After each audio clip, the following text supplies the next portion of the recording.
I'm going to really try and talk about the idea of communication and how we communicate with others and how others try and communicate with us, well, the best they can, and how the idea that they try and think they're doing us good by talking to us in a particular manner, but really they're not. So I'm going to talk about like the different ideas of why they do it, and possibly also like solutions that we could talk to them about and say like what we would really like to hear rather than what they are saying. But yeah, alright, let's get started. Basically, I saw a news article from the Invisible Illness Awareness Facebook page which talked about different ways that people interact with people who live with a chronic condition, and how the fact that saying like, oh, you look really good today, and like odd things like that, which you might think in your personal belief is a really good thing to say, is actually probably one of the worst things you could say to someone who has a chronic condition. And from when I was reading it, a lot of the stuff they were saying I agreed with completely. It's like, often people say to someone like myself, they say, oh, you don't look sick at all, you should be fine. Why aren't you participating in this today? It's blah blah blah. And that really, really pisses me off. That is so annoying. And it's just shocking, because like, I might be there with a brace or whatever, and they're like, oh, you look fine.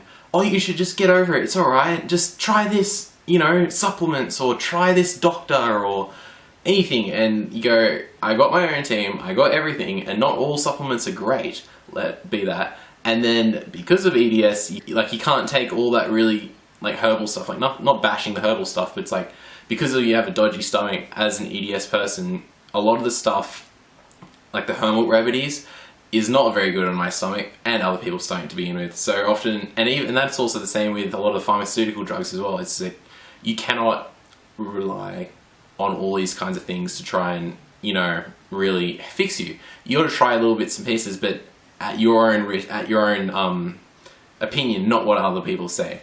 Probably another thing that I saw when I was like reading the news article was that it's like, that whole idea of, oh, you look so good today. It's like, that whole idea of saying that you look good today, yes, it is nice to hear that once in a while, but the idea that you live with a chronic condition, you get up each day and honestly you look shit. Each day you look dodgy, you look bad, whatever. So you put on your face, or the best face you got, and you try and go out into the world. And when people say it's like, you look great, that's almost implying that it's like you're not sick, or why are you not participating in daily life. It's like, you look fine. So it's almost like emphasizing that whole stigma behind an invisible illness and the fact that you're almost like faking it, which again is, it's like you can argue about it, I guess, really. Like, it's arguable, but personally, don't say it to someone who has a chronic condition. Probably another really cool tip, or not a cool tip, but another thing that really annoys me when people like talk to me, and others I know as well have said this, it's like, I've been told, someone has told me, it's like, oh, I wish I had the luxury of you where I could sleep in each day and not go to work and not do anything and just relax. And it's like, yes, that's really cool for about a week.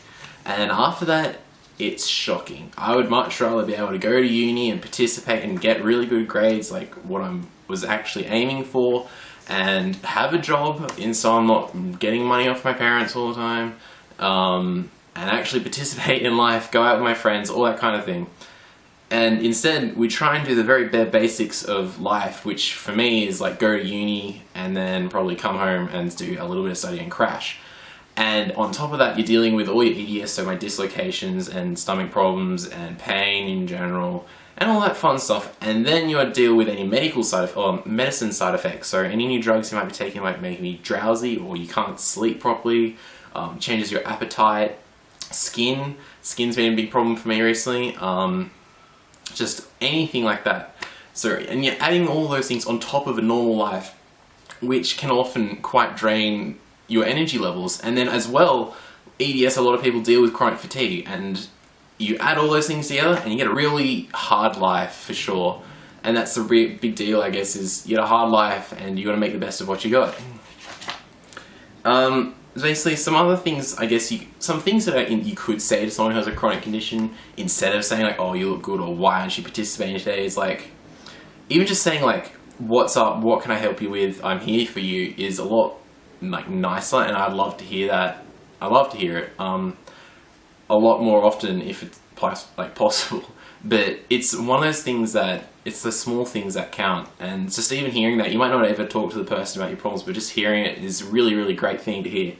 And that is definitely one of the most beneficial things you could say to someone who has a chronic condition, because then you're acknowledging that it's a long term, it has changed them, it has real side effects, and you are there to help them if they really do need it and choose to talk to you about it. Probably another great one is, oh, you are looking a lot better today, rather than you're looking good. As I guess my opinion about looking like better today acknowledges that yes, you do have your days where it's extremely tough and it does show physically on you, but then today is showing that you are having a good day, and people are recognizing that, especially close friends and family are recognizing that you are having a good day, and they're just willing to talk, to take their time and talk to you a little bit.